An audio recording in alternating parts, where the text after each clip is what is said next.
আসসালামু আলাইকুম ওয়া রাহমাতুল্লাহি ওয়া বারাকাতুহু। ওয়ালাইকুম আসসালাম রহমতুল্লাহ বরকাতু। শাইখ, আমি কিশোরগঞ্জ, বাংলাদেশ থেকে বলছি। জি জি, মোফাজ্জল না মুজাফফর? শাইখ মুফাজ্জল। মোফাজ্জল, মাশাআল্লাহ। বলেন। জি শাইখ, আমি আবু দাউদের একটা হাদিস পড়ছি যে যাকে জীবন্ত কবর দেওয়া হয় এবং যিনি জীবন্ত কবর দেন উভয় জাহান্নামী। আমি হাদিসটা বুঝতে পারতেছি না শাইখ। যাকে জীবন্ত কবর দেওয়া হয় আর যে জীবন্ত কবর দেয়, যে জীবন্ত কবর দেয় সে তো জাহান্নামে যাবে, সে খুনি। কিন্তু যাকে জীবন্ত কবর দেওয়া হয়েছে সে যদি কাফের হয়, কারণ জাহেলি যুগে যাদেরকে দাফন করা হয়েছে জীবন্ত তারা তো কাফের ছিল। হ্যাঁ, তো কাফের জাহান্নামে যাবে, এই অর্থ হতে পারে। তারপরে দেখতে হবে যে হাদিসটি সহিহ কিনা। জি, আল্লাহ তাআলা আলাম। আসসালামু আলাইকুম ওয়া রাহমাতুল্লাহ। ওয়ালাইকুম আসসালাম ওয়া রাহমাতুল্লাহি ওয়া বারাকাতুহু। জি।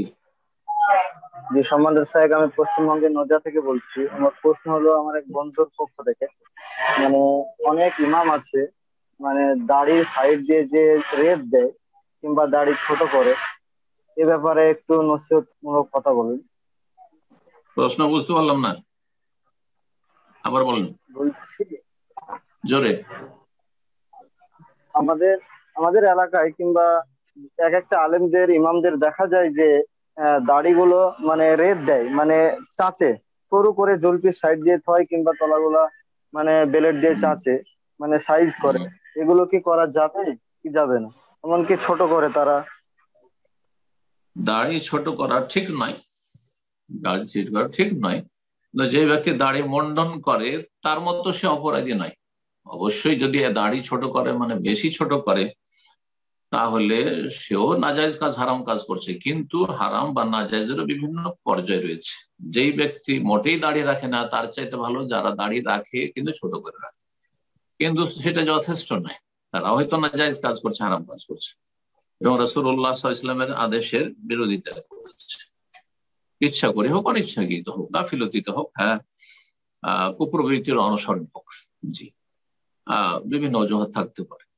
আর তারপরে আরেকটি দিক জিজ্ঞেস করলেন যে দাড়ির ক্ষেত্রে অনেকেই সাইজ করে, দাড়ি যদি ওপর থেকে সাইজ করে এইদিকে, তো না, এটা ঠিক নয়। যেমন আমাদের দেশে হানাফি সমাজের আলেম সমাজ একবারে গালের ওপর থেকে পুরো দাড়িকে ব্লেড দিয়ে একবারে চিকন করে এই করে একবার সেভ করে একবারে চিকন করে শুধু একটু দাড়ি এখানে রাখে সরু করে।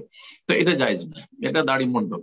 এটা আংশিক দাড়ি মুন্ডন করা, কারণ গালের ওপর যা কিছু রয়েছে সেগুলি দাড়ি। জি। তবে গলার নিচে যেগুলো রয়েছে, গলার নিচে না, এগুলো দাড়ি, সেটা কাটতে পারবে কিছুটা, যদি সেটা অনেক সময় কষ্টদায়ক হয়, অনেক সময় গলা বেশি ঘেমে গেলে সেটা অনেকের জন্য অসুস্থতা, কাশির কারণ হয়, কাটতে পারবে। তারপরে যে মুখের চারিদিকে যে খাওয়া দাওয়ার জন্য যদি দেখা যায় অনেকের আছে খুব ঘন হয়ে থাকে, যেটা খাওয়া দাওয়ার সময় তার জন্য ডিস্টার্বের কারণ হয়, সেটা একটু হালকা করতে পারে। এই ক্ষেত্রে বাড়াবাড়ি করতে যাবেন না। আর শিথিল যারা বা শিথিলপন্থী তাদের থেকে সতর্ক সাবধান থাকবেন। আর তারপরে কিছু কিছু আলেমরা করে আপনারা নিজেদের সংশোধন করে, কারণ প্রত্যেকে নিজের জবাব দিতে হবে। আপনারা সাধারণ মানুষ, আপনি আপনার দাড়ি যদি রাখেন, আপনার গ্রামের ইমামও যদি দাড়ি না রাখে, আপনাকে হিসাব দিতে হবে, আপনাকে হিসাব দেওয়া লাগবে না। সে ফাঁসে দাঁড়িয়ে রাখে না, মসজিদে ইমামতি করে, সে ফাঁসে, ফাঁসেকের পিছনে ইমামতি যায়, কিন্তু তাকে যদি সরিয়ে দিতে পারেন, ফিতনা ফাসাদ না হয়, ঝগড়া নয়, সরিয়ে দিবেন। বা তার পিছনে সালাত না পড়ে ভালো কোনো পরেশগার ইমাম আছে তার পিছনে সালাত দিব।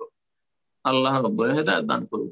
আলেম হইলে, মসজিদের ইমাম হইলে পরেশগার হয়ে যাবে না, জরুরি নয়। অনেক সাধারণ জনগণ আছে যারা অনেক আলেমের চাইতে, অনেক আপনার মসজিদ ইমাম চাইতে পরেশগার, আল্লাহ ভীরু রয়েছে।